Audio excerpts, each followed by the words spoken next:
This is the Microsoft Surface Pro 4. And for around just $300 to $500, is this the best premium budget laptop for college students?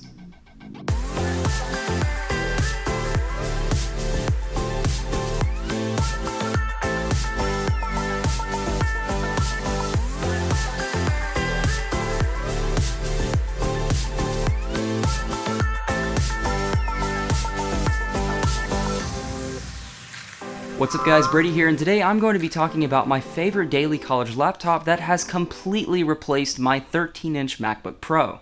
Yeah, that part really surprised me too. First off, let's get a couple of basics out of the way. The Surface Pro 4 launched back in late 2015 and was sold all the way up until mid-2017. Don't let the age of it scare you though, this device has actually aged quite well. Even a few years later, it still does a great job handling most daily tasks and really holds its own. That is, as long as you don't buy one with a high battery cycle count or that's in poor condition.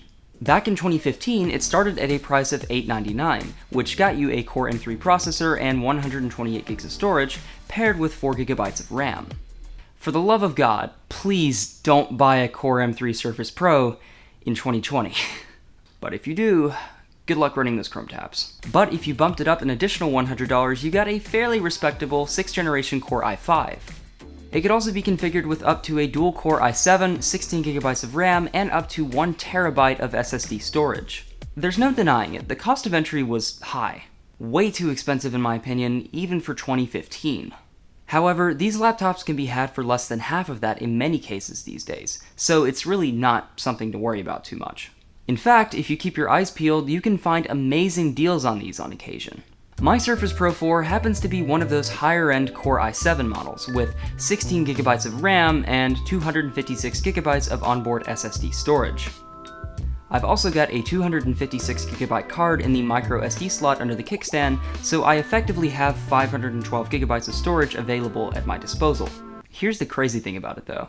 If I had had to pay the original retail cost for this specific model Surface back in 2015, I would have had to shell out over $1,800 US.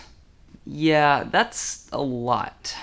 Especially when you consider the fact that all of these processors, even the i7s, are only dual cores, which they do a good job, but let's face it, I'm not paying over $1,800 for a dual core processor. But as you can probably guess by now, I got an amazing deal on mine. For my system, I only paid about $420. It came with the type cover, which also happened to be the higher end one that had the fingerprint reader in it, and I paid an additional $40 total for the Surface Pen and foldable Arc mouse. And the reason I got it for such a low price, as you can guess, is of course Unclaimed Baggage Center. That's usually where I get the majority of my cheap technology, including the camera that you're seeing me in 4K on now. And if you're interested in learning more, if you want me to make like a video about unclaimed baggage, leave a comment below and maybe I'll do it. Aside from a couple scratches on the back, this machine was in pretty good condition. It also only had 116 battery cycles, which made it an absolute steal.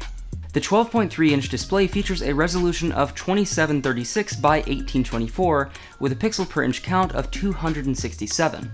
Long story short, this screen is absolutely excellent.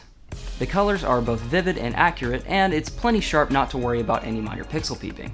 Whether you're watching a movie or writing an essay in Google Docs, it makes for a very enjoyable experience. For my experience, it's also the perfect size, offering a combination of portability and adequate screen real estate. It easily fits into even the smallest of my backpacks and laptop sleeves without any issue whatsoever. However, if that's not enough screen for your needs, you can always take advantage of the mini DisplayPort on the side to connect up to a 4K display running at 60Hz. You can also pick up the Surface Dock if you need more ports or just want to use this as a full desktop replacement. I have taken advantage of this DisplayPort a few times, however I mainly use this as a full-time laptop. Speaking of I/O, you should find plenty of ports on the side to get stuff done. The side houses a single USB 3 Type A port, which is a bit of a far cry in the world of USB-C, a magnetic charging connector, which is very handy, and of course because I now have to list this as a feature, a headphone jack on the other side. I definitely recommend picking up a small USB hub like I have for more capabilities, but for regular school-related tasks you shouldn't really run into any issues. As long as you don't have to plug up something like a flash drive and a mouse at the same time, which in that case, just get a USB hub. The battery life is also pretty good. I typically get around 3 to 5 hours of screen on time doing basic tasks like web browsing and editing documents, although I will note that i7 models like mine can tend to have this diminish pretty quickly if you start watching copious amounts of YouTube or, yes, video editing on it. Been there, done that actually. When you do need to charge though, the included power adapter is nice and compact, and the magnetic charging connector is something I definitely miss on the newer MacBooks. Overall, battery life hasn't really been a major problem for me. I just know to carry around the small power adapter if I plan on doing any intensive tasks. The design has also held up really well over time, with the current Surface Pro 7 still touting this same shape even today. Its magnesium alloy still feels just as solid and sturdy as a high-end MacBook Pro, and especially for a laptop, it's pretty light at around 1.7 pounds. The kickstand is also very sturdy and works at pretty much any angle you can think of, making it great for pretty much any situation from laps to desks. I'm also a huge fan of this type cover. It attaches to strong magnets on the bottom which keep it secure. The travel is excellent and it sits at a bit of a wedge angle, making it much easier on your wrists for longer typing situations. The trackpad on the Surface Pro 4's cover is also very large and quite accurate, to the point where I could easily recommend not even carrying a mouse if you need to. Windows 10 is also a great experience with the Surface Pro 4. Just in the same way that companies like Apple fundamentally integrate their hardware and software, Microsoft always does a great job of optimizing Windows 10 for their Surface devices. It really does feel like Windows 10 was just made for this device. And having the ability to run full x86 programs is extremely useful for students as well, especially in the age of lockdown browsers, math labs, and of course, Zoom calls. If you do video calling, the included cameras are very much enough for that, but I don't want to dedicate a whole category to that because I'm not gonna walk around taking pictures with this thing, just no. I've even gotten some pretty impressive video editing done though on this dual-core i7. The entire A-roll footage timeline for the iPhone 6s video I made was put together using this Surface Pro 4 in Premiere Pro. I managed to sift through an entire hour of 4K footage with no problem. Don't get me wrong, playback was at 1/8 scale, and I definitely wouldn't recommend rendering anything on this other than a 1080p project, but for a laptop, and especially a tablet at that, that's pretty impressive. Finally, let's talk about a few things to look out for when buying one of these. The most important thing to look for is low battery charge cycles, since the batteries in these are pretty much irreplaceable. In about 90% of cases, most people just crack the screen when you try to open it. But if you manage to find a good battery, you'll be fine.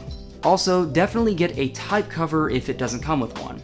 This used to be a big deal, especially when they were selling for up to $100 new, but these are usually like 50 to 60 bucks on eBay these days, so not a big deal. And finally, watch out for Flickergate. Flickergate is a manufacturing flaw which led to a full-scale recall of these devices by Microsoft. Basically, something went wrong with the lower half of the screen, and it had a tendency to start flickering constantly for some odd reason. As this became a fairly widespread problem, home remedies for this got kind of out of hand. One of them even included leaving your Surface Pro 4 in the freezer to fix it. Personally, I haven't had any issues at all or run into anything that could indicate this could be a problem for me. I might just be a special exception to this though, so if you want to be careful, I would add a third-party warranty at checkout if possible, and keep an eye on the seller's policies that you buy it from in the case that you need to return it. As long as you're vigilant though, you should be fine. I have a sneaking suspicion though that this might actually be one of those replacement units from the previous owner, which would probably explain why there are so few charge cycles on it. With that aside though, I would recommend going for an i5 with 256 gigabytes of storage at least.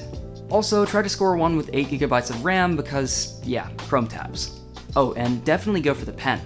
Writing on the Surface Pro 4 is an excellent experience for taking notes, with basic things like eraser and stylus tip support making it feel pretty close to writing on paper. The pen also magnetically attaches to the sides, so it's pretty easy to keep up with.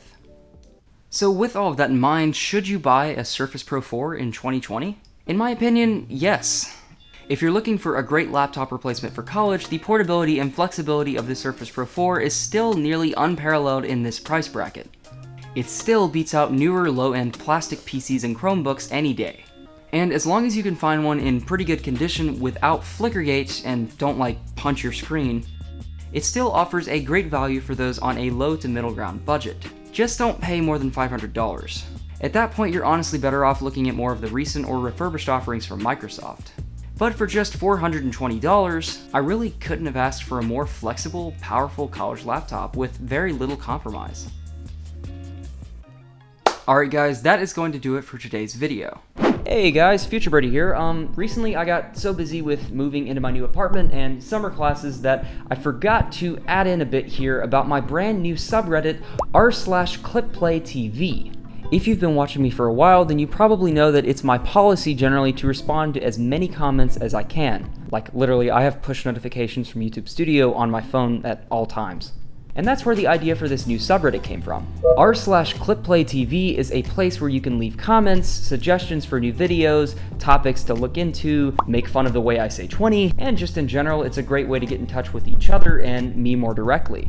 So if that's something you might be interested in, definitely check it out in the description down below where I will leave it linked. Alright, I'm gonna go hit export now and make some coffee. Peace out. Did you enjoy this video or find it helpful? Leave a like down below and let me know. Are you thinking about picking up a Microsoft Surface Pro 4 for yourself? Are you a student looking at this for school? If so, leave a comment down below and let's have a chat. And if you want to hear more from me, definitely consider hitting that big red subscribe button and bell notification icon next to it so you can always be in the know when I upload new videos. And as always, see you in the next one.